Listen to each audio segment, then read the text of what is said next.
Ufuk. Looking ahead to playing Melbourne Victory, last time you played them, they scored twice through Rudy Justead at set piece. I know he's kind of under an injury cloud at the moment, but if he is to play again, how do you kind of plan to combat his height this time around? Yeah, he's a very tall player, very influential in set pieces. At the moment, we're not sure if he's available for the game. If he is, Tails will be back this week, so we've got some height to deal with him.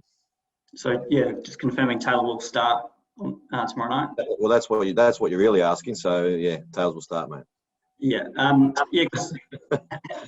How much of a boost does it bring to the team to have him back? And I guess if Rudy does play, I guess he's probably the ideal guy to have marking him at set piece. Yeah, Tails is a very experienced player. And it's something that I think we need within the squad. He's a very influential player, and he's a great leader at the back as well, and a great organiser in front of him. So I'm hoping that he comes out and he plays well and he gives a team the massive boost that we need in our back line. Yeah. What kind of shape has he kind of shown up in? Obviously, he's just finished a season, but then had those 2 weeks in a hotel. Yeah, he looks fine. He's done a few sessions now with the group, and also whilst we were away in Newcastle.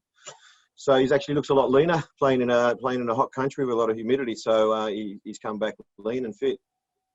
And I guess the question will be who kind of partners him at centre back. I mean, Liam and Tim have both done a pretty good job over the last few weeks. Is that a bit of a headache for you, having to shift someone out of that back four? I think it's a good headache. I think it's a good headache to have. So yeah, Well, I won't give you the answer to that one, Philip, but you'll find out tomorrow with that one, mate.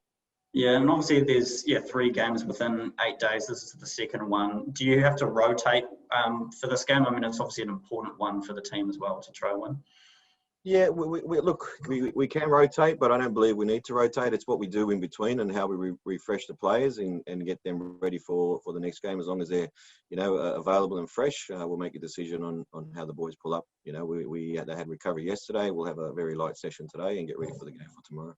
Yeah, and I guess looking back on the last 2 games, there's been obviously, some frustration late on with some of the calls going against the team.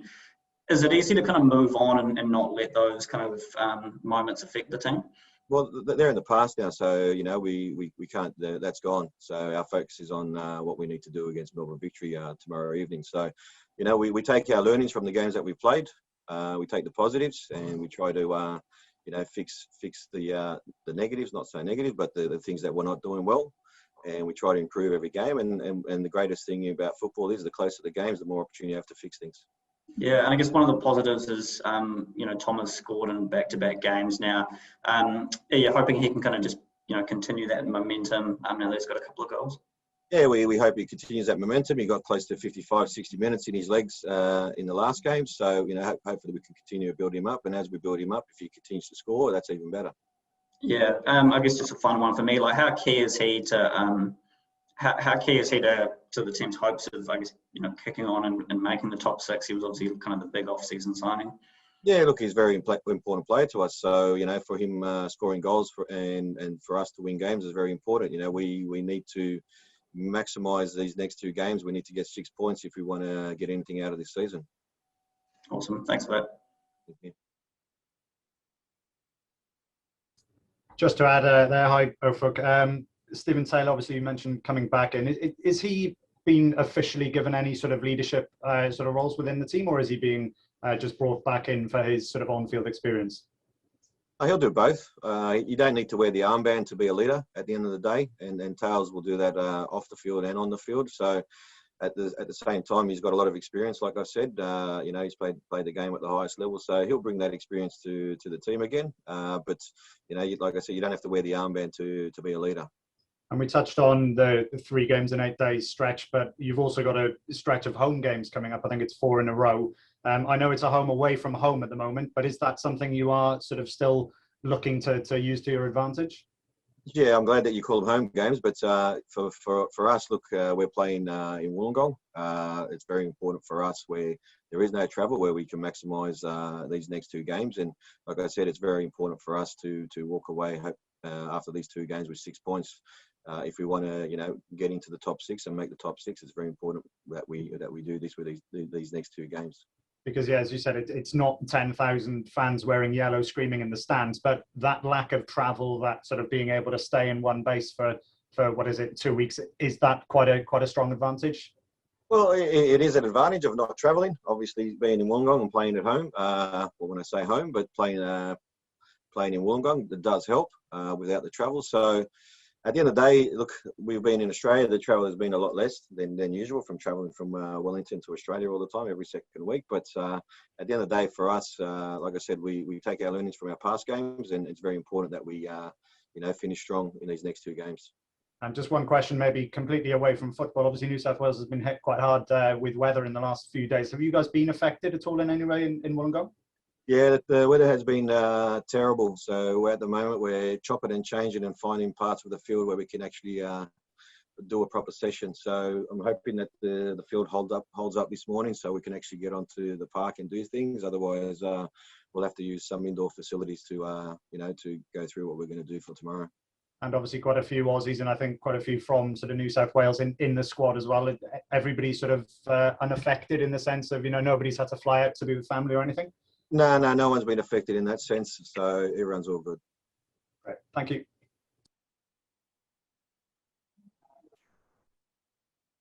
Anyone else? Yeah, just to introduce myself, I'm the Mercury sports editor, and I actually ghostwrite Jake Timpano's column. He does a weekly thing with us, so I know you're mates with him. So just to introduce myself, I just obviously with Sunday with the double header, you've got the Wolves sort of style red kit. Did you get a sense? I know you've got bigger things on your plate, but did you get a sense on the first game of, I guess, what having ALeague in Wollongong meant to sort of the Wolves and the fans there, and obviously their ambitions? Yeah, you look at the support that the Wolves had before our game as well, and you can tell that this South Coast region does love football. So, back in the old NSL days, I think the team was very strong and they did very well in that competition. And look, at the end of the day, I can't decide on where an A-League club will come into the competition, but I think there is a sense that I think Wollongong would be able to host a team within the A-League. Obviously, everyone's just got to come and put their heads together and make it work. And just, playing the Victory again, do you feel like your results are maybe even, or your form's maybe even a little bit better than maybe the results, just given obviously the Wanderers game was such a, fantastic game of football. You were probably a bit unlucky the other night, and you've had a couple of wins as well there. You feel like the trajectories, you're on the right path? Yeah, I think this season we've played some good football without getting results, unfortunately. But the Wanderers game was a great game for the punter out there. It's not fun when you're on the losing side of things, but I think it was a great game for the spectator out there. But and even the last game against Brisbane, now we ended up conceding a late goal, but our intent was never to drop that deep. But I guess the mindset of the players were thinking that we can hold on to a 1-0 win and get the 3 points and move on. So, that's not the way I like to play. That's the way I like to play is we like to dominate with the ball, and that's what we showed in the first half, what we can actually do. So, look, we're there and thereabouts, but I think there's certain parts of the game that we need to improve on. And like I said, football is great because we've got a game tomorrow and we've got a game on the weekend to show that.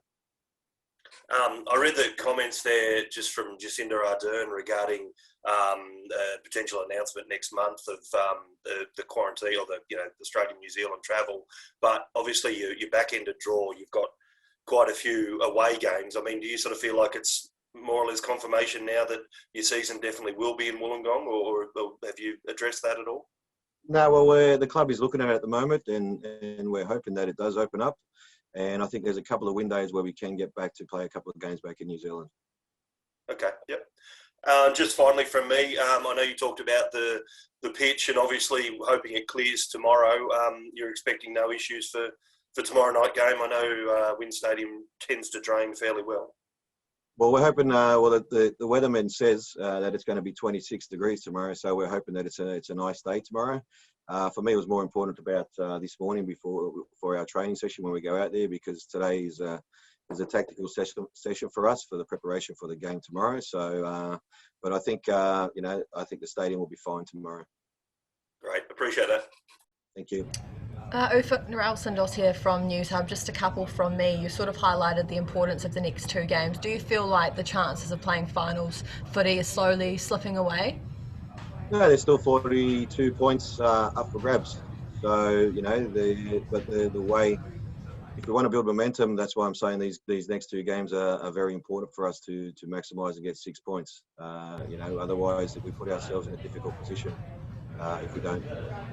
And how often are you looking at the table, and how often do you sort of crunch the numbers? I think it's a little bit too early to crunch the numbers. We like I said at the start of the season, we have a target of points we want to achieve, and we believe that will get us into the top 6. So we're slowly, bringing that down. It would have been nice to bring that down 1 extra 2 points in the last game, but unfortunately we didn't. We walked away with a draw. But like I said, for me, we just focus on the next game coming up, and we need to get the 3 points, and then we can look further ahead. Thank you. Yeah. If I just had a couple more, like after the game on Sunday, you spoke about the amount of fouls that were committed against Reno and Uli in particular. Is there something like the refs can be kind of doing, do you think, to make sure those 2 aren't being kind of kicked out of the game?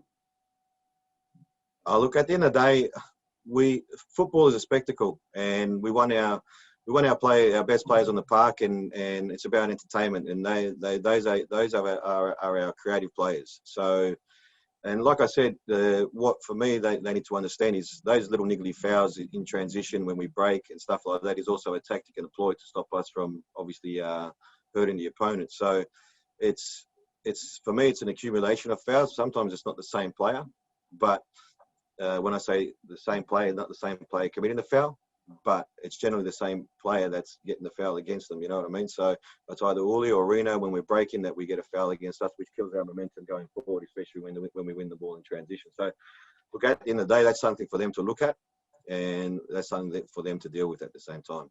Yeah, because as like a coach, I guess, talking to those 2 players, like how do you get them to kind of overcome that and not let the frustration, I guess, get to them? Just got to keep going. They got to keep going. At the end of the day, they're going to get fouled, and they just got to keep going. One thing I can't do is control what the opposition does. So they're in the right areas. They're breaking at the right times. They have the ball at their feet, and generally the players that are most creative are the ones that get fouled. Awesome, cool. Thanks for that. Thank you. Can I just jump in with one more? I know we touched on Tails a little bit at the start. Apologies if you did address this, but was there real consideration to giving him a full second half as opposed to maybe starting him? Because I know a couple of the points dropped over the last month have been second half goals conceded. Yeah, look, I think it's better he starts. I don't think Tails is one of those players that will come on, and I think he's a different player playing a different position. So, I've spoken to him, I've said to him, we start the game and see as far as you can go, and his answer was straight back to me, I'm not coming off the park. So, that's a good thing from Tails for me as a coach. So, I believe he should start the game. I don't think it's one of those ones where you throw him on later into the game. Great, thank you.